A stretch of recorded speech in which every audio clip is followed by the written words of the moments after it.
بسم اللہ الرحمن الرحیم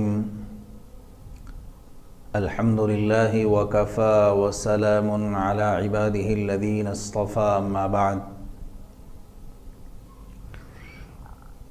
محترم ناظرین و سامعین، السلام علیکم ورحمۃ اللہ وبرکاتہ۔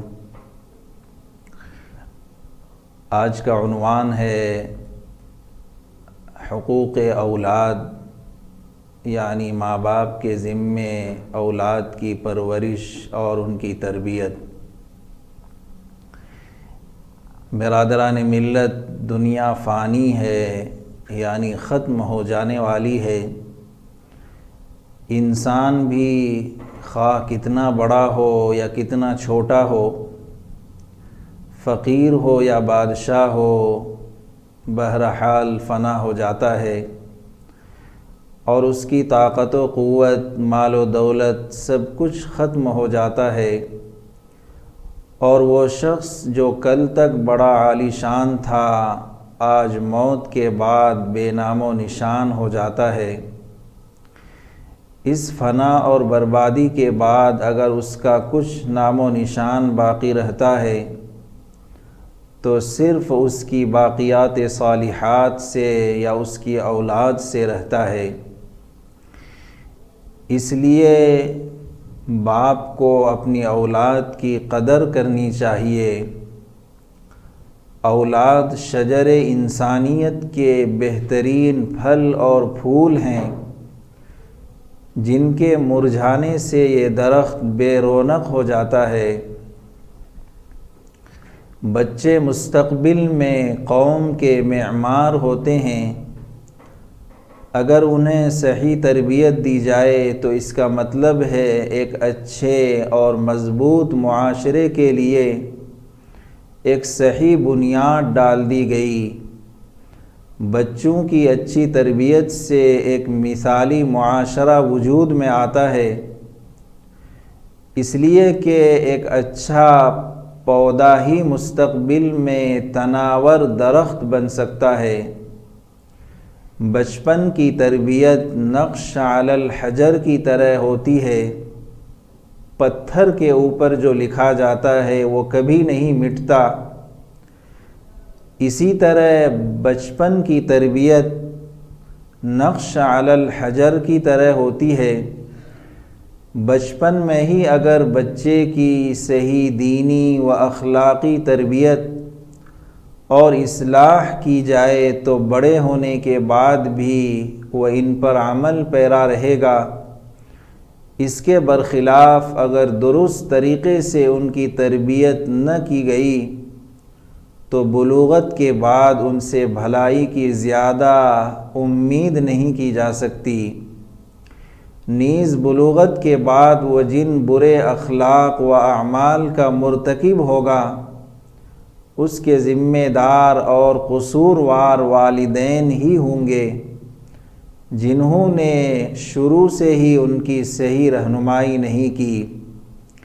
نیز اولاد کی اچھی اور دینی تربیت دنیا میں والدین کے لیے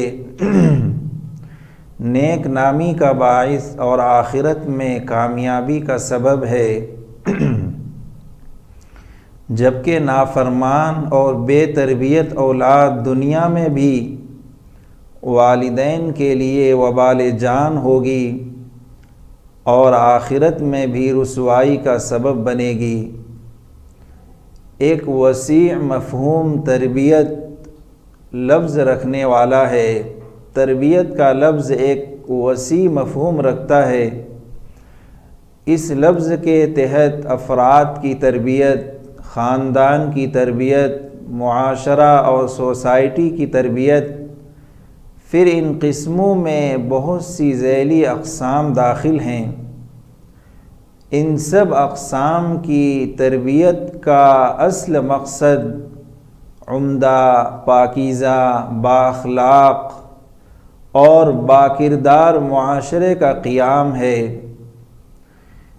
تربیت اولاد بھی انہی اقسام میں سے ایک اہم قسم ہے۔ تربیت کی آسان تعریف یوں کی جا سکتی ہے کہ کہ برے اخلاق و عادات اور غلط ماحول کو اچھے اخلاق و عادات اور ایک صالح پاکیزہ ماحول سے تبدیل کرنے کا نام تربیت ہے۔ تربیت کی دو قسمیں ہیں، ایک ظاہری تربیت اور ایک باطنی تربیت۔ ظاہری اعتبار سے تربیت میں اولاد کی ظاہری وضاقتہ، لباس، کھانے پینے، اٹھنے بیٹھنے، میل جول، ملاقات، اس کے دوست و احباب اور تعلقات و مشاغل کو نظر میں رکھنا، اس کے تعلیمی کوائف کی جانکاری اور بلوغت کے بعد ان کے ذرائع معاش کی نگرانی وغیرہ امور شامل ہیں۔ یہ تمام امور اولاد کی ظاہری تربیت میں داخل ہیں، اور باطنی تربیت سے مراد ان کے عقیدہ اور اخلاق کی اصلاح اور درستگی ہے۔ اولاد کی ظاہری اور باطنی دونوں قسم کی تربیت والدین کے ذمے فرض ہیں۔ ماں باپ کے دل میں اپنی اولاد کے لیے بے حد رحمت و شفقت کا فطری جذبہ اور احساس پایا جاتا ہے۔ یہی پدری و مادری فطری جذبات و احساسات ہی ہیں جو بچوں کی دیکھ بھال، تربیت اور ان کی ضروریات کی کفالت پر انہیں ابھارتے ہیں۔ ماں باپ کے دل میں یہ جذبات راسخ ہوں اور ساتھ ساتھ اپنی دینی ذمہ داریوں کا بھی احساس ہو تو وہ اپنے فرائض اور ذمہ داریاں احسن طریقے سے اخلاص کے ساتھ پوری کر سکتے ہیں۔ دین اسلام میں جس طرح والدین کے حقوق کو بیان کیا گیا ہے، وَبِالْوَالِدَيْنِ إِحْسَانًا فرما کر نوجوان کو والدین کی فرما برداری کی ترغیب دی گئی ہے، اسی طرح دین اسلام نے والدین کو اولاد کی اچھی تربیت کا بھی حکم دیا ہے۔ ہمارے یہاں عام طور پر والدین کے حقوق کے حوالے سے بات تو کی جاتی ہے، لیکن اولاد کے حقوق کی بات عام طور سے نہیں کی جاتی، اور اگر اولاد کا ذکر آ بھی جائے تو موجودہ دور میں بچیوں کے حقوق و تربیت کے طور پر ہی بات کی جاتی ہے۔ یہ صحیح ہے کہ آج کے اس جدید دور میں بھی بعض ایسے شقی القلب لوگ موجود ہیں جو بچیوں کی پیدائش کو برا سمجھتے یا جانتے ہیں۔ اس لیے اس موضوع پر لکھنا بولنا ضروری ہے، لیکن اولاد میں صرف لڑکی ہی نہیں لڑکے بھی ہوتے ہیں، اور ماں باپ کو یکساں یعنی برابر طریقے سے اولاد سے محبت کرنی چاہیے، اور ان کے حقوق کی ادائیگی میں غفلت نہیں برتنی چاہیے۔ اس ضمن میں ہم قرآن کریم اور احادیث نبویہ سے رہنمائی حاصل کرتے ہیں۔ عام طور سے ہم اولاد اس لیے چاہتے ہیں کہ اولاد سے ہمیں خوشی اور زندگی میں طاقت ملتی ہے، جبکہ بے اولاد شخص زندگی میں تنہائی محسوس کرتا ہے۔ اولاد بڑھاپے کی لاٹھی سمجھی جاتی ہے، جبکہ بے اولاد بڑھاپے کی اس امید سے محروم ہوتا ہے۔ اولاد ہماری آنکھوں کی ٹھنڈک ہوتی ہے، اور بے اولاد کی زندگی اس رنگ و نور سے خالی ہوتی ہے۔ صرف یہی نہیں بلکہ اولاد ہمارے مرنے کے بعد ہمارے وجود کی نشانی بھی ہوتی ہے۔ غرضے کہ اولاد اللہ تعالیٰ کی عظیم نعمت ہونے کے ساتھ ساتھ دنیاوی زندگی کی زیب و زینت بھی ہے، جیسا کہ ارشاد ربانی ہے، مال اور اولاد دنیاوی زندگی کی زینت ہے۔ انبیاء کرام نے اللہ تعالیٰ سے اولاد عطا کرنے کی دعا بھی کی، چنانچہ حضرت ابراہیم علیہ السلام نے اللہ تعالیٰ سے دعا کی، اے میرے پروردگار، مجھے ایک ایسا بیٹا دیجئے جو نیک لوگوں میں سے ہو۔ چنانچہ ہم نے انہیں ایک بردبار لڑکے کی خوشخبری دی۔ حضرت زکریا علیہ السلام نے دعا مانگی، اور مجھے اپنے بعد اپنے چچا زاد بھائیوں کا اندیشہ لگا ہوا ہے، اور میری بیوی بانجھ ہے، لہذا آپ اپنے پاس سے ایک ایسا وارث عطا کر دیجئے جو میرا بھی وارث ہو اور یعقوب کی اولاد سے بھی میراث پائے۔ اے پروردگار، اسے ایسا بنائیے جو خود آپ کا پسندیدہ ہو۔ اے زکریا، ہم تمہیں ایک ایسے لڑکے کی خوشخبری دیتے ہیں جس کا نام یحییٰ ہوگا۔ اولاد سے متعلق نیک بندوں کی دعا بھی اللہ تعالیٰ نے اپنے پاک کلام میں ذکر فرمائی ہے۔ ہمارے پروردگار ہمیں اپنی بیوی بچوں سے آنکھوں کی ٹھنڈک عطا فرما۔ مذکورہ بالا آیات قرآنیہ سے معلوم ہوا کہ اولاد اللہ کی عطا کردہ ایک عظیم اور بڑی نعمت ہے، لہذا ہمیں اس نعمت کی قدر کرنی چاہیے، اور وہ یہ کہ ہم ان کی تعلیم و تربیت میں کوئی کمی کوتاہی نہ کریں۔ اللہ تعالیٰ نے ارشاد فرمایا ہے، اے ایمان والو، تم اپنے آپ کو اور اپنے گھر والوں کو اس آگ سے بچاؤ جس کا ایندھن انسان اور پتھر ہیں۔ مفسرین نے اس آیت کی تفسیر میں تحریر فرمایا ہے کہ ہر شخص پر فرض ہے کہ اپنی بیوی اور اولاد کو فرائض شرعیہ اور حلال و حرام کے احکام کی تعلیم دے اور اس پر عمل کرانے کی کوشش کرے۔ رسول اللہ صلی اللہ علیہ وسلم نے اسی طرف اشارہ کرتے ہوئے ارشاد فرمایا، تم میں سے ہر ایک ذمہ دار ہے اور اس کی ذمہ داری کے متعلق پوچھا جائے گا۔ امیر اپنی رعایا کا، مرد اپنے اہل و عیال کا، عورت اپنے شوہر کے گھر اور بچوں کی ذمہ دار ہے۔ بچوں کی دینی تعلیم و تربیت کے لیے چند چیزوں کا خاص خیال رکھنا چاہیے۔ بچوں کو توحید کی تعلیم دیں۔ اولاد کی تربیت کے لیے والدین کے لیے ضروری ہے کہ وہ اپنی اولاد کو سب سے پہلے توحید کی تعلیم دیں۔ بچوں کی شروع سے ہی ایسی اسلامی تربیت کریں کہ وہ زندگی کی آخری سانس تک موحد رہیں۔ ان کا عقیدہ توحید زندگی کے کسی موڑ پر نہ لڑکھڑائے۔ بچوں کے ذہن پر ایام طفولت سے یہ نقش کر دیں کہ جس ذات کی ہم عبادت کرتے ہیں اس کا نام اللہ ہے، وہ اپنی ذات و صفات میں منفرد اور اکیلا ہے، اس جیسی کوئی ذات نہیں، اس کی بادشاہت میں کوئی شریک نہیں، ساری کائنات کا نفع و نقصان، موت و حیات، بیماری و شفا اس کے دست قدرت میں ہے، وہ غنی ہے اور ہم سب اس کے محتاج ہیں۔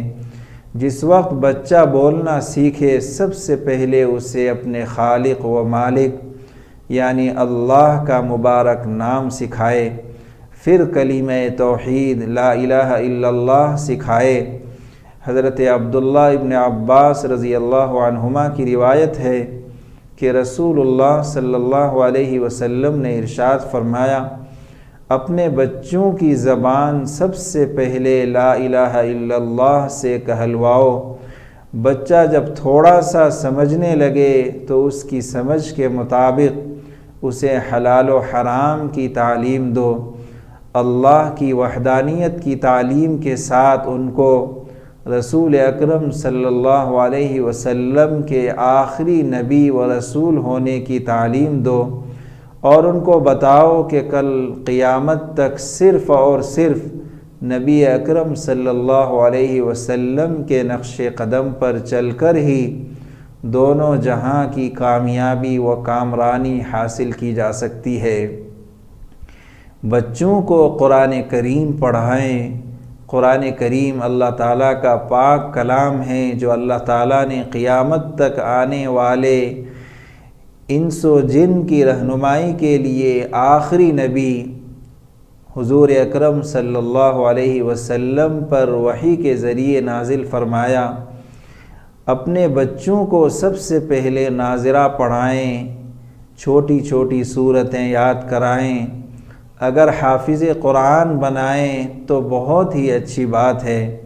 رسول اللہ صلی اللہ علیہ وسلم نے امت کو بکثرت قرآن کی تلاوت کا حکم دیا، کیونکہ قرآن کل قیامت کے دن پڑھنے والوں کی سفارش کرے گا اور قرآن کی سفارش قبول کی جائے گی۔ رسول اللہ صلی اللہ علیہ وسلم نے ارشاد فرمایا، قرآن کریم پڑھنے والے اور اس پر عمل کرنے والوں کے والدین کو ایسا تاج پہنایا جائے گا جس کی روشنی اور چمک سورج کی روشنی اور چمک سے بھی زیادہ ہوگی۔ بچوں کی نماز کی نگرانی فرمائیں۔ ہر مسلمان کی ذمہ داری ہے کہ وہ اپنی ذات سے نمازوں کا اہتمام کر کے اپنی اولاد کی بھی نمازوں کی نگرانی کرے۔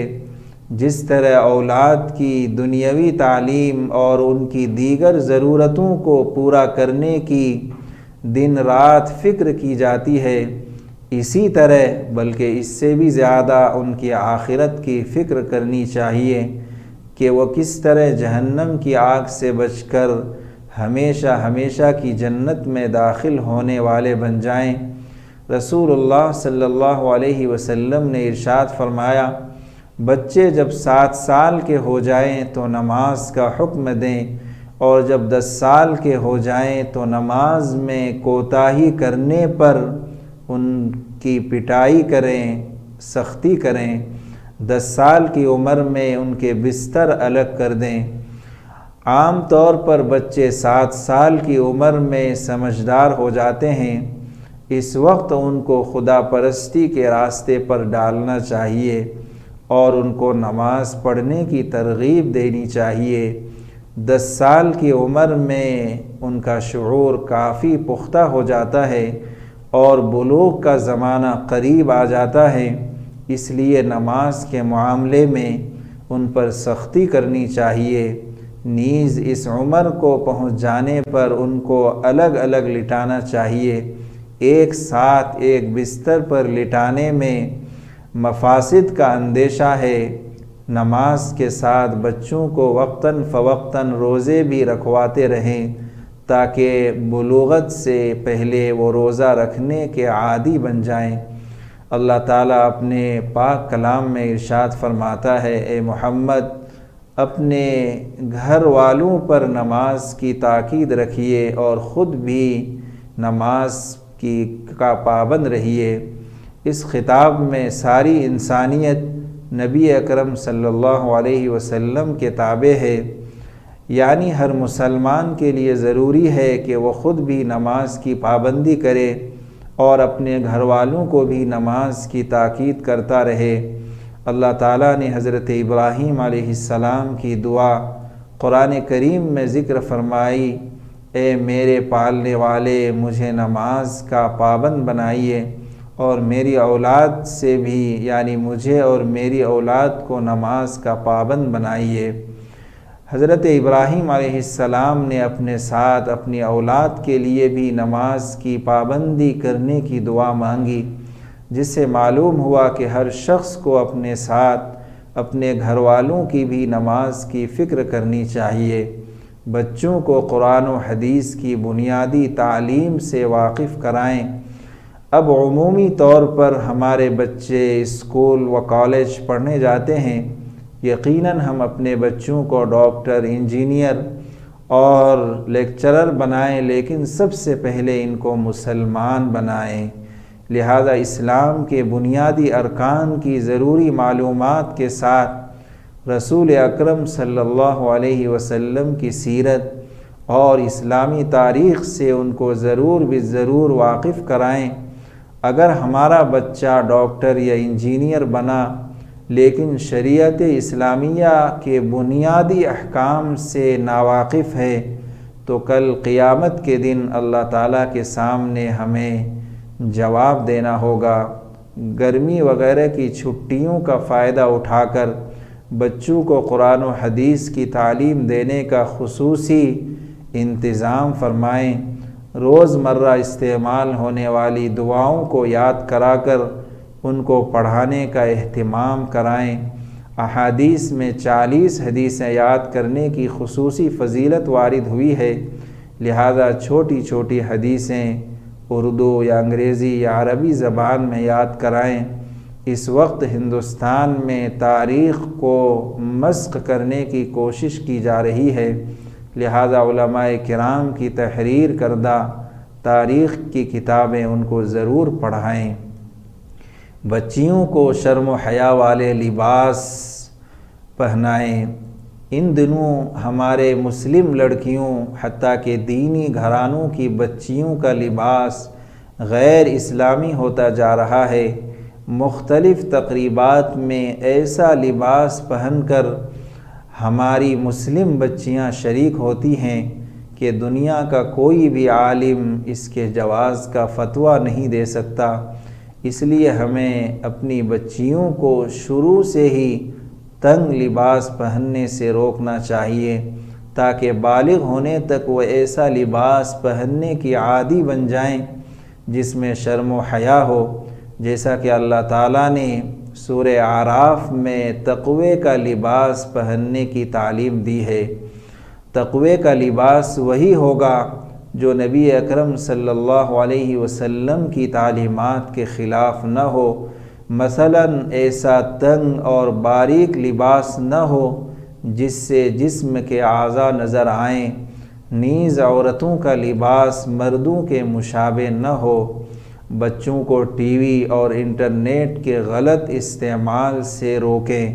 معاشرے کی بے شمار برائیاں ٹی وی اور انٹرنیٹ کے غلط استعمال سے پھیل رہی ہیں، لہذا فحش و عریانیت اور بے حیائی کے پروگرام دیکھنے سے اپنے آپ کو بھی دور رکھیں اور اپنی اولاد و گھر والوں کی خاص نگرانی فرمائیں تاکہ یہ نئے وسائل ہمارے ماتحت لوگوں کی آخرت میں ناکامی کا سبب نہ بنے، کیونکہ ہم سے ہمارے ماتحت لوگوں کے متعلق بھی سوال کیا جائے گا، جیسا کہ قرآن و حدیث کی روشنی میں ذکر کیا گیا۔ بچوں کو کرکٹ دیکھنے میں وقت ضائع کرنے سے روکیں۔ ان دنوں ہمارے بچے کرکٹ میچ دیکھنے اور اس سے متعلق دیگر معلومات حاصل کرنے میں کافی وقت لگاتے ہیں۔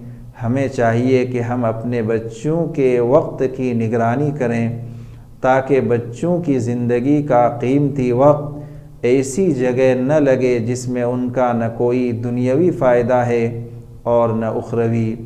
بچوں کو ادب سکھائیں۔ بچوں کو بڑوں کا ادب کرنے، چھوٹوں پر شفقت کرنے، سب سے اچھے لہجے میں گفتگو کرنے، پڑوسی، یتیم، رشتہ داروں اور بیواؤں کا خاص خیال رکھنے اور عام لوگوں کی خدمت کرنے کی ترغیب دیتے رہیں۔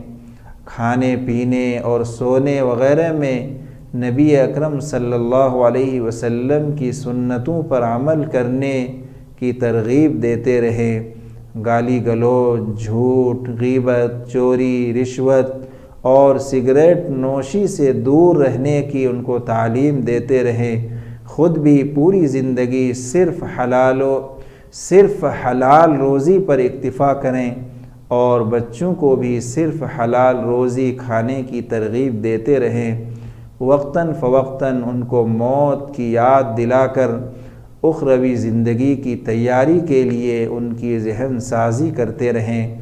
آخر میں میری والدین سے درخواست ہے کہ ہم اپنے بچوں کی دنیاوی زندگی کو بہتر سے بہتر بنانے کی اپنی حد تک ضرور کوشش کریں، لیکن یہ ذہن میں رکھیں جس دن نہ کوئی مال کام آئے گا نہ اولاد، ہاں جو شخص اللہ کے پاس سلامتی والا دل لے کر آئے گا، یعنی جو اس دنیاوی زندگی میں نیک عمل کرے گا اسی کو نجات ملے گی۔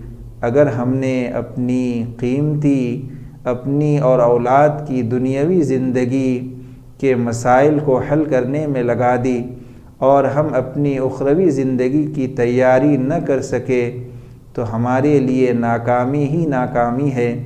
لہذا ہم یہ دنیاوی فانی زندگی اخروی زندگی کو سامنے رکھ کر گزاریں۔ اگر ہم نے اولاد کی صحیح تعلیم و تربیت ہی کی ہے تو اگر ہم نے اولاد کی صحیح تعلیم و تربیت کی ہے تو ہمارے مرنے کے بعد اولاد کے ذریعے کیے جانے والے نیک اعمال کا ثواب ہمیں بھی ضرور ملے گا انشاءاللہ تعالی۔ اللہ رب العزت سے دعا ہے کہ اللہ جل شانہ ہم سب کو دین کی صحیح سمجھ عطا فرمائے، دین پر مکمل عمل کرنے کی توفیق عطا فرمائے، ہمارے بچوں کی صحیح تربیت فرمائے، والدین صحیح اپنی اولاد کی تربیت فرمائیں۔ وآخر دعوانا ان الحمدللہ رب العالمین۔ ہائی ٹیک نیوز کے دینی پروگرام کو پیش کرنے میں تعاون کیا ہے G F group promoters and developers, proprietor Muhammad Abdul Ghani, Hyderabad and Vikarabad. Contact number 9396486622 اور 9652861022۔